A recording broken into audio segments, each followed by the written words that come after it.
Hi, I'm back. I'll be reading from the Daily Audio Bible app. The Daily Audio Bible app. Okay. Genesis chapters 11, verse 1 to Genesis chapter 13, verse 4.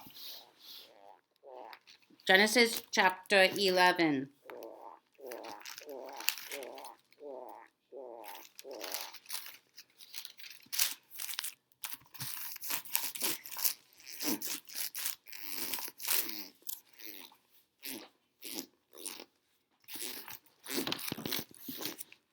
Three, the Tower of Babel. Now the whole world had one language and a common speech. As people moved eastward, they found a plain in Shinar and settled there. And settled there. They said to each other, "Come, let's make bricks and bake them thoroughly." They used bricks instead of stone and tar for mortar. Then they said, "Come, let us build ourselves a city with a tower that reaches to the heavens, so that we may make a name for ourselves, otherwise we will be scattered over the face of the whole earth." But the Lord came down to see the city and the tower the people were building. The Lord said, "If as one people speaking the same language they have begun to do this, then nothing they plan to do will be impossible for them. Come, let us go down and confuse their language, so they will not understand each other." So the Lord scattered them from there over all the earth, and they stopped building the city. That is why it was called Babel, because there the Lord confused the language of the whole world. From there, the Lord scattered them over the face of the whole earth. Of the whole earth. Of the whole earth. From Shem to Abraham. This is the account of Shem's family line. 2 years after the flood, when Shem was 100 years old, he became the father of Ar, Phaxad. And after he became the father of Ar, Phaxad, Shem lived 500 years and had other sons and daughters. When Ar, Phaxad, had lived 35 years, he became the father of Shlah. And after he became the father of Shlah, Arphaxad lived 403 years and had other sons and daughters. When Shlah had lived 30 years, he became the father of Eber. And after he became the father of Eber, Shlah lived 403 years and had other sons and daughters. When Eber had lived 34 years, he became the father of Peleg. And after he became the father of Peleg, Eber lived 430 years and had other sons and daughters. When Peleg had lived 30 years, he became the father of Reu. And after he became the father of Reu, Peleg lived 209 years and had other sons and daughters. When Reu had lived 32 years, he became the father of Serug. And after he became the father of Serug, Reu lived 207 years and had other sons and daughters. When Serug had lived 30 years, he became the father of Nahor. And after he became the father of Nahor, Serug lived 200 years and had other sons and daughters. When Nahor had lived 29 years, he became 29 years, he became the father of Terah. And after he became the father of Terah, Nahor lived 119 years and had other sons and daughters. After Terah had lived 70 years, he became the father of Abraham, Nahor, and Haran. Abraham Patris's family. This is the account of Terah. Patris's family line. Terah became the father of Abraham, Nahor, and Haran. And Haran became the father of Lot, while his father Terah was still alive. Haran died in Ur the Chaldeans in the land of his birth. Abraham and Nahor both married. The name of Abraham, Potiphar's wife, was Sarai, and the name of Nahor, Potiphar's wife, was Milcah. She was the daughter of Haran, the father of both Milcah and Iskah. Now Sarai was childless because she was not able to conceive. Terah took his son Abraham, his grandson Lot, son of Haran, and his daughter-in-law Sarai, the wife of his son Abraham, and together they set out from Ur the Chaldeans to go to Canaan. But when they came to Haran, they settled there. Terah lived 205 years, and he died in Haran. The story of Abraham, Genesis chapter 12, verse 1 to Genesis chapter 25, verse 18. Despite God's swift judgment of sin, most people ignored him and continued to sin. But a handful of people really tried to follow him. One of these was Abraham.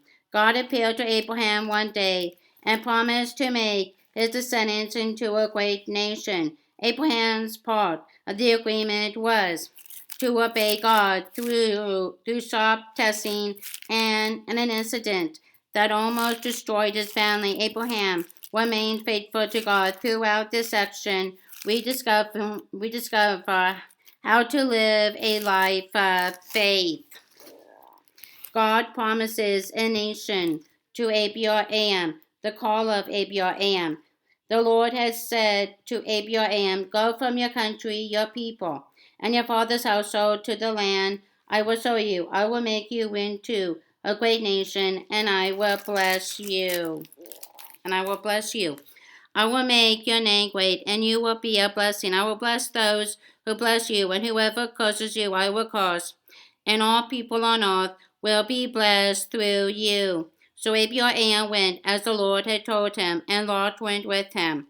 Abraham was 75 years old when he set out from Haran. He took his wife Sarai, his nephew Lot, all the possessions they had accumulated, and the people they had acquired in Haran, and they set out for the land of Canaan, and they arrived there. Abraham traveled through the land as far as the site of the great tree of Moreh and Shechem. At that time the Canaanites were in the land. The Lord appeared to Abraham and said, "To your offspring I will give this land." So he built an altar there to the Lord who had appeared to him. From there he went on toward the hills east of Bethel, and pitched his tent with Bethel on the west and Ai on the east. There he built an altar to the Lord. And called on the name of the Lord. Then Abraham set out and continued toward the Negev. Abraham in Egypt. Now there was a famine in the land, and Abraham went down to Egypt to live there for a while because the famine was severe. As he was about to enter Egypt, he said to his wife Sarai, "I know what a beautiful woman you are. When the Egyptians see you, they will say, 'This is his wife.' Then they will kill me, but will let you live. Say you are my sister, so that I will be treated well for your sake, and my life will be spared because of you." When Abraham came to Egypt, the Egyptians saw that Sarai was a very beautiful woman. And when Pharaoh's officials saw her, they praised her to Pharaoh. And she was taken into his palace. He treated Abraham well for her sake. And Abraham acquired sheep and cattle, male and female donkeys, male, and female servants and camels. But the Lord inflicted serious diseases on Pharaoh and his household because of Abiram confessed his wife Sarai. So Pharaoh summoned Abiram. What have you done to me? He said, Why didn't you tell me? Why didn't you tell me she was your wife? Why did you say she is my sister? So that I took her to be my wife. Now then, here is your wife, take her and go. Then Pharaoh gave orders about Abiram to his men, and they sent him on his way with his wife and everything he had.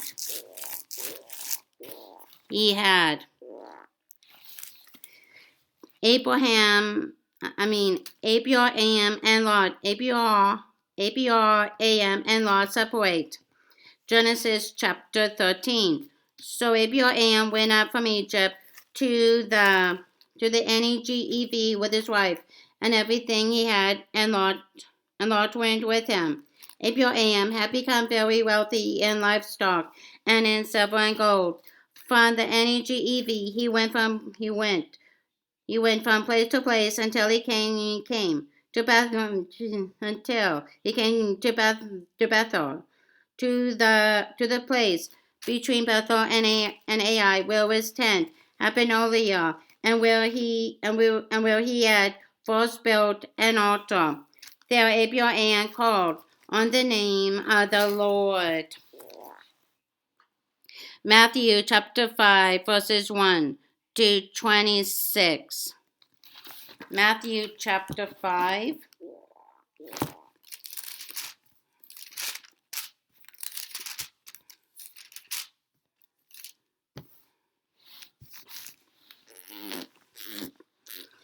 Key lessons from the Sermon on the Mount: Beatitude, Old Testament, anticipation, clashing worldly values, God's reward, how to develop this attitude.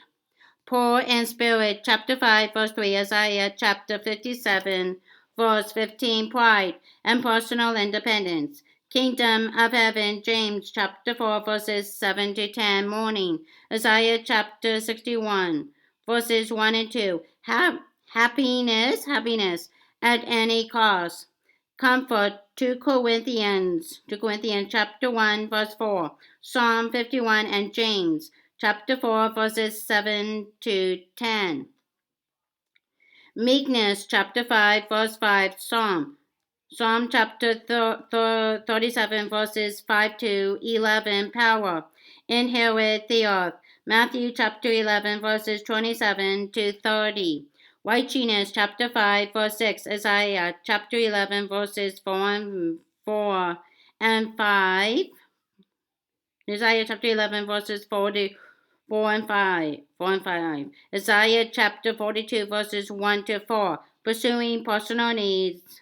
Phil satisfied. John chapter 16, verses 5 to 11. Philippians chapter 3, verses 7 to 11. Mercy chapter 5, verse 7. Psalm 41, verse 1. Strength without feeling. Be shown mercy. Ephesians chapter 5, verses 1 and 2. Pure in heart, chapter 5, verse 8, Psalm chapter 24, verses 3 and 4, and Psalm chapter 51, verse 10. Deception is acceptable. See God, 1 John chapter 3, verses 1, 2, and 3. Peacemaker chapter 5, verse 9, Isaiah chapter 57, verses 18 and 19, and Isaiah chapter 60, verse 17. Personal peace is pursued without concern for the world's trials. Be called children of God. Romans chapter 12, verses 9 to 21. Hebrews chapter 12, verses 10 and 11. Persecuted, chapter 5, verse 10, Isaiah chapter 52, verse 13, and Isaiah chapter 53, verse 12. Weak commitments inherit the kingdom of heaven, 2 Timothy chapter 3, verse 12. In his longest recorded sermon, Jesus began by describing the traits he was looking for. And his followers, he said that God blesses those who live out those traits. Each beatitude is an almost direct contradiction of society's typical way of life. In the last beatitude, Jesus even points out that a serious effort to develop these traits is bound to create opposition. The best example of each trait is found in Jesus himself. If our goal is to become like him, applying the Beatitudes will challenge the way we live each day. Jesus gives the Sermon on the Mount. Jesus gives the Beatitudes. Luke chapter 6, verses 17 to 26. Matthew chapter 6, verses 1 to 26. Now when Jesus saw the crowds, he went up on a mountainside and sat down. His disciples came to him, and he began to teach them. He said, Blessed are the poor in spirit, for theirs is the kingdom of heaven. Blessed are those who mourn, for they will be comforted. Blessed are the meek, for they will inherit the earth. Blessed are those who hunger and thirst for righteousness, for they will be filled. Blessed are the merciful, for they will be shown mercy. Blessed are the pure in heart, for they will see God. Blessed are the peacemakers, for they will be called children of God. Blessed are those who are persecuted because of righteousness, for theirs is the kingdom of heaven. Blessed are you when people insult you, persecute you, and falsely say all kinds of evil against you. Because of me, rejoice and be glad, because great is your reward in heaven. For in the same way they persecuted the prophets who were before you. Jesus teaches about salt and light. You are the salt of the earth, but if the salt loses its saltiness, how can it be made salty again? It is no longer good for anything except to be thrown out and trampled underfoot. You are the light of the world. A town built on a hill cannot be hidden. Cannot be hidden. Neither do people light a lamp and put it under a bowl. Instead, they put it on its stand, and it gives light to everyone in the house. In the same way, let your light shine before others, that they may see your good deeds and glorify your Father in heaven.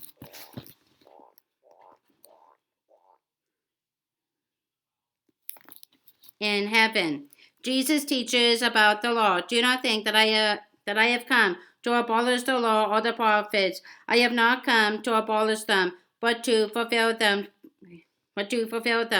For truly I tell you, until heaven and earth disappear, not the smallest letter, not the least stroke of a pen will by any means disappear from the law until everything is accomplished.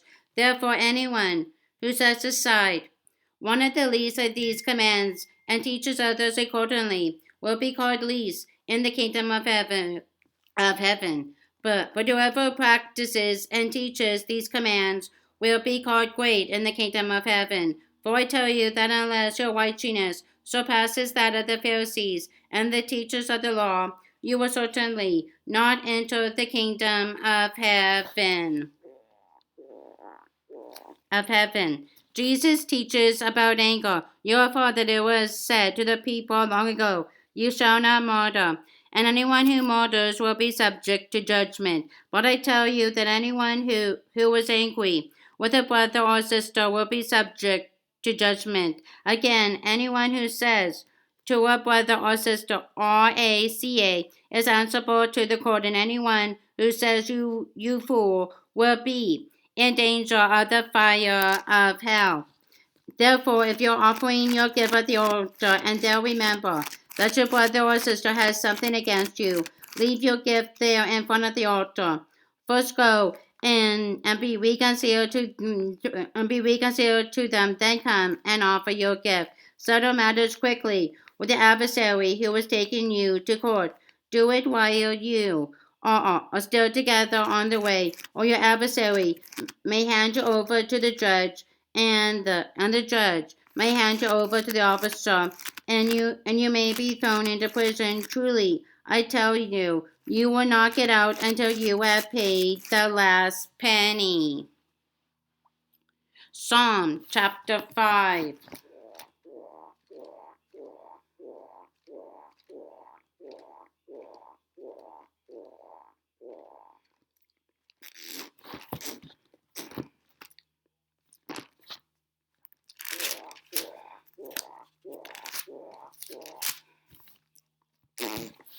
Psalm chapter 5, verses 1 to 12. Theme: the lies of enemies. God is able to defend us from lies spoken against us. Author David. For the director of music for pipes.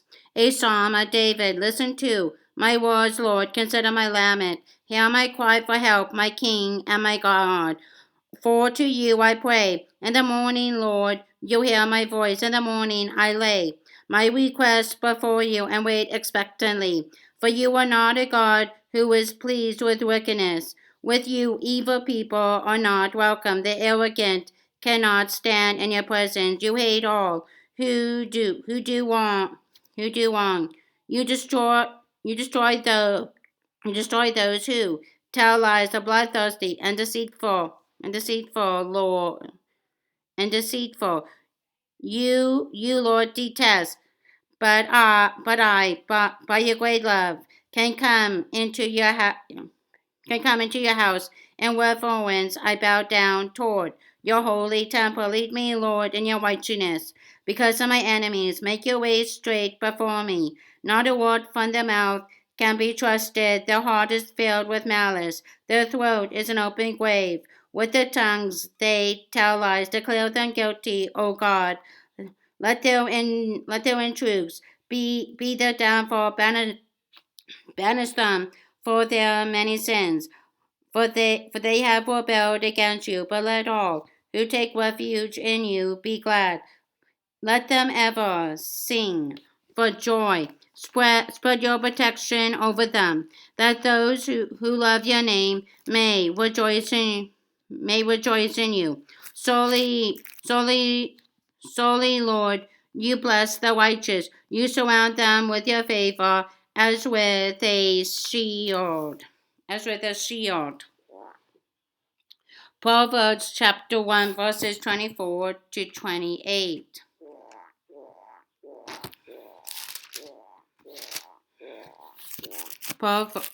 Proverbs chapter 1, verses 24 to 28. But since you refuse to listen when I call, and no one pays attention when I stretch out my hand, since you disregard all my advice and do not accept my rebuke, I in turn will laugh when disaster strikes you. I will mock when calamity overtakes you. When calamity overtakes you like a storm, when disaster sweeps over you like a whirlwind, when distress and trouble overwhelm you, then they will call to me, but I will not answer. They will look for me, but will not find me. That's all for now. Bye.